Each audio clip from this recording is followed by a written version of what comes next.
కాలేజీల్లో అలాగే విద్యా సంస్థల్లో ముస్లిం విద్యార్థినులు హిజాబ్ అంటే ఈ బురఖా లాంటివి ధరించి రావటం నిషిద్ధం, అలా వస్తే మేము రానివ్వము అని కొన్ని కాలేజీలు గతంలో కర్ణాటకలో ఉత్తర్వు ఇచ్చాయి. అది చాలా చర్చ అయింది. తర్వాత కొంచెం వెనక్కు తగ్గామన్నారు. ఏదైనా అది ఒక సమస్య. ఇటీవల ముంబైలో కూడా ఇలాంటి సమస్య, ఒక ప్రైవేట్ కాలేజీ ఎన్జి ఆచార్య డికే మార్తే కాలేజీ ఇలాంటి ఉత్తర్వు ఇచ్చింది. అసలు అమ్మాయిలు ఎవరైనా సరే ఇలాంటివి వేసుకుంటే బొరఖాలు, ముసుగులు, మేలి ముసుగులు ఇవి ధరిస్తే రాకూడదని ఉత్తర్వులు ఇచ్చింది. దాన్ని కొంతమంది విద్యార్థినులు సవాల్ చేస్తూ ముంబై హైకోర్టుకి వెళ్ళారు. ముంబై హైకోర్టు కూడా ఆ ఉత్తర్వులను సమర్థించిన, విద్యా సంస్థలు వాటిలో అందరూ ఒకటే విధంగా ఉండాలి, యూనిఫామ్ ఉండాలి, అటువంటి చోట ఎవరికి తోచినట్టు వాళ్ళు వేసుకొని వస్తే ఎట్లా, అందుకని యాజమాన్యం ఇచ్చిన నిషేధం చెల్లుతుంది అని పిటిషన్ను కొట్టేశారు. దాని మీద వాళ్ళు ఆ విద్యార్థినులు సుప్రీంకోర్టుకి వెళ్ళారు. సుప్రీంకోర్టు ఈరోజు చాలా సంచలనమైన ఉత్తర్వు ఇచ్చింది. ముంబై హైకోర్టు ఇచ్చినటువంటి ఆ తీర్పును నిలుపుదల చేస్తూ స్టే ఉత్తర్వులు ఇచ్చింది. చాలా కీలకమైన తీర్పు ఇది. ఎందుకంటే దేశంలో చాలామంది అసలు ఈ విషయంలో మౌలికంగా ఉన్న అంశాలు ఏంటనే చూడకుండా కాలేజీలో అందరూ ఒకటే విధంగా ఉండాలి కదా, కొంతమంది బురఖా వేసుకోవటం ఏంటి, ఇలాంటివి మాట్లాడుతుంటారు. ఈ వాదనలు ఎంత తర్క విరుద్ధమైనవి. మత స్వాతంత్రం, మైనారిటీలకు రక్షణ ఉన్నటువంటి భారతదేశంలో భిన్న మతాల వాళ్ళు భిన్నమైనటువంటి వేషభాషలు కలిగినటువంటి ఈ దేశంలో మీరు ఒకరికి మటుకే ఇలా నిషేధం ఎలా విధిస్తారు? సో సుప్రీంకోర్టు న్యాయమూర్తి జస్టిస్ సంజయ్ కుమార్ ధర్మాసనం స్టే ఇస్తూ చాలా కీలకమైన వ్యాఖ్యలు చేసింది. చాలామంది మేము చదువుకున్నాము, అన్నీ తెలుసు అనుకునే వాళ్ళు కూడా ఎప్పుడు మైనారిటీల పట్ల బుజ్జగింపు, ముస్లింల పట్ల బుజ్జగింపు ధోరణి, అపీజ్మెంట్ ఇలా అంటారు, వాళ్ళ కళ్ళు తెరిపించేటటువంటి వ్యాఖ్యలు చేసింది. ఏమంది? The court passed the interim order while hearing a petition filed by 3 Muslim women students of NG Acharya and Marathe college of Mumbai. వీళ్ళు ఏమన్నారు? What is this? They will not reveal their religion. Don't impose such a rule, justice Khanna said, referring to the college reasoning that the rule was imposed so that the religion of the students was not revealed. వీళ్ళు చాలా వింతవాదం చేస్తారు. ఈ బొరఖా వేసుకుంటే వాళ్ళు ముస్లింలు అని తెలిసిపోతుంది కదా, దానివల్ల సరైనది కాదు, కాబట్టి మతపరంగా అందరూ ఒకటే ఉండాలి, తేడా ఉండకూడదని మేము చెప్పామన్నారు. అప్పుడు ఏమన్నారంటే జడ్జి గారు, జస్టిస్ సంజయ్ కుమార్ రెండో న్యాయమూర్తి, own their names reveal their religion, will you ask them to give an number so that they are not addressed by name? సూటిగా అడిగేశారు. అంటే వాళ్ళ పేర్లు చూస్తే వాళ్ళు ఏ మతమో తెలియదా? పేర్లు కూడా మార్చుకొని నెంబర్లు పెట్టుకోమని మీరు వాళ్ళని చెప్పగలుగుతారా అని ఆ రెండో జడ్జి అడిగారు. వీళ్ళు అన్ని వాదనలు చేశారు. వాళ్ళ తరఫున వచ్చినటువంటి న్యాయవాది, ఎవరి తరఫున? కాలేజ్ తరఫున.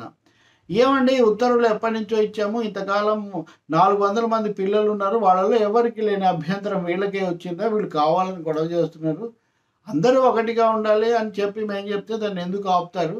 పైగా కాలేజీలో క్లాస్ రూముల్లో ఇట్లా బొరఖాలు ఇవి పెట్టుకుంటే చెప్పేది ఎలా వింటారు? వాళ్ళకు తెలిసిన అర్థమైంది లేనిది మాస్టర్కి ఎలా తెలుస్తుంది అని అన్నారు. అప్పుడు దీనికి వచ్చిన మినహాయింపు, క్లాస్ రూమ్లో ఉన్నప్పుడు మటుకు ముఖం కనిపించే విధంగా వాళ్ళు కూర్చోవాలి, అంతవరకు మేము చెప్పగలుగుతాం, కానీ అసలు బొరఖానే వేసుకోవటం తప్పు అని ఎలా చెప్తారు? దీనికి వాళ్ళకి వాదన కూడా చేశారు. సో వాళ్ళు ఇలా అంటుంటే అడిగారు వాళ్ళు, మీ కాలేజ్ ఎప్పటి నుంచి ఉంది అని. 2008 నుంచి ఉంది అన్నాడు. So the judge commented, it is unfortunate that you come up with such instruction after so many years of independence. Suddenly you realize that there is a religion. మరి 2008 నుంచి ఉంటే ఇంతకాలం మీరు ఏం చేస్తున్నారని ఇప్పుడే మీకు గుర్తొచ్చిందా?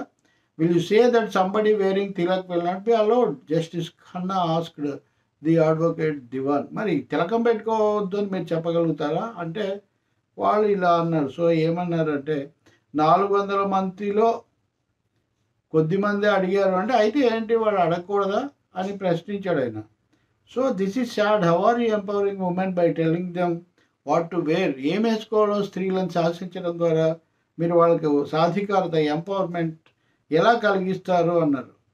Family members may say wear it and go they and they have to wear, the judge remarked.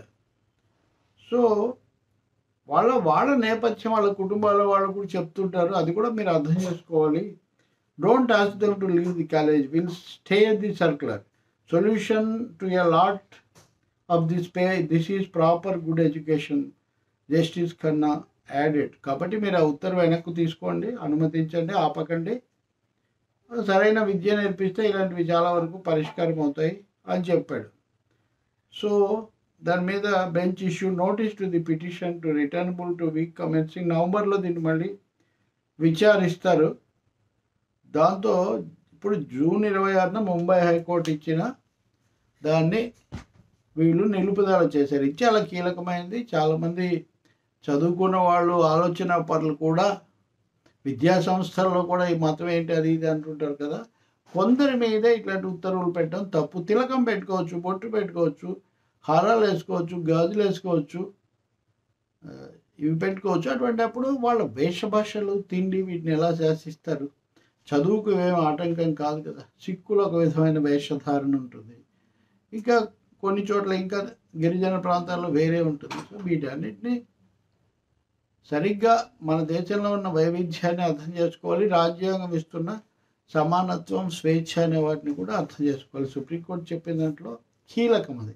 దీని ఏదో కేవలం హిందూ ముస్లిం తగాదాలాగా లేదా వివాదంలా కొంతమంది చూడడం ఎంత పొరపాటో సుప్రీంకోర్టే సాక్షాత్ ఇప్పుడు మనకు చెప్తూ ఉంది.